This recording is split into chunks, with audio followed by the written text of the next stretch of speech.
যে আন্দোলনের করার পরে যে স্বাধীনতা অনেক ধৈর্যশীল হতে হবে। কুমিল্লার মনোহরগঞ্জ উপজেলা বিএনপি ও অঙ্গ সংগঠন আয়োজিত বিশাল জনসভা অনুষ্ঠিত হয়েছে। কুমিল্লার প্রতিনিধি সাইদুর রহমানের পাঠানো রিপোর্ট। বৃহস্পতিবার 21 নভেম্বর বিকেলে মনোহরগঞ্জ সরকারি স্কুল অ্যান্ড কলেজ মাঠে কুমিল্লার মনোহরগঞ্জ উপজেলা বিএনপি ও অঙ্গ সংগঠন আয়োজিত বিশাল জনসভা অনুষ্ঠিত হয়েছে।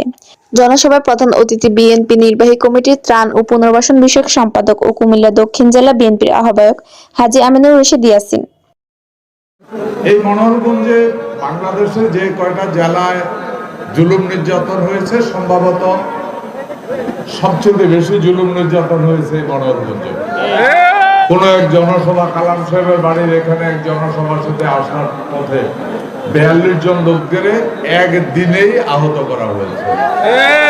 গত সরকার পতনের আগে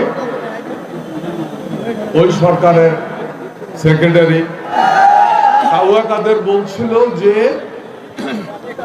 আওয়ামী লীগ সরকার ক্ষমতা হারাইলে 2 লক্ষ লোক মারা যাবে। মনোহরগঞ্জের অত্যন্ত নাম করা 2 জন মানুষ গুম হয়েছিল, হিরু ভাই এবং হুমায়ুন ভাই। আওয়ামী লীগ বলেছিল, স্বৈরাচাররা বলেছিল তারা ক্ষমতাচ্যুত হলে 2 লক্ষ লোক সারা বাংলাদেশে মারা যাবে। সেই মতো মনোহরগঞ্জে লাকসামে এত নির্যাতন হয়েছে। এখন আপনাদের নেতার বক্তব্য অনুযায়ী মনোহরগঞ্জে কোনো মামলাও হয় নাই। তার মানে কি বিএনপির লোকজন কি পরিমাণ ভদ্র ভালো মানুষ, এটাই হলো এটার আরেকটা প্রমাণ। জনসভায় সভাপতিত্ব করেন মনোহরগঞ্জ উপজেলা বিএনপির আহ্বায়ক হাজী শাহ সুলতান খোকন। প্রধান বক্তা বিএনপি নির্বাহী কমিটির শিল্প বিষয়ক সম্পাদক ও লাকসাম মনোহরগঞ্জ দায়িত্বপ্রাপ্ত সাংগঠনিক সম্পাদক মোহাম্মদ আবুল কালাম। 5 আগস্ট ছাত্র জনতার আন্দোলনের ফসল, আমরা যেই স্বাধীনতা পেয়েছি সেই স্বাধীনতার ফসল কিন্তু ঘরে নিতে পারি নাই। সুতরাং আমাদেরকে আরো অনেক ধৈর্যশীল হতে হবে। গত বছর আপনারা জানেন প্রায় 60টি বাড়িতে আগুন লাগিয়ে দিয়েছে, 500 নেতা কর্মীর বিরুদ্ধে মামলা হয়েছে, খুন হয়েছে, গুম হয়েছে। আজকে আমি মনে করি আমার জীবনের সার্থকতার একটি দিন।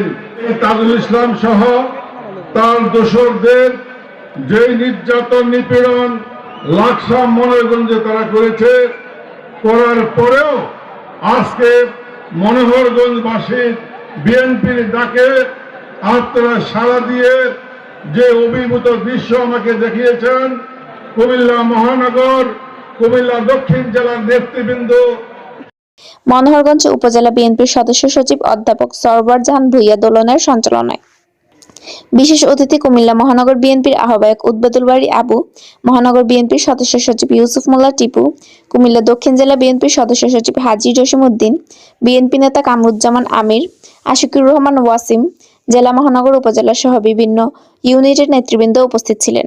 জনসভায় বক্তব্য রাখেন কেন্দ্রীয় জেলা, লাকসাম উপজেলা ও পৌর মনোহরগঞ্জ উপজেলা বিএনপি এবং অঙ্গ সংগঠনের নেতৃবৃন্দ।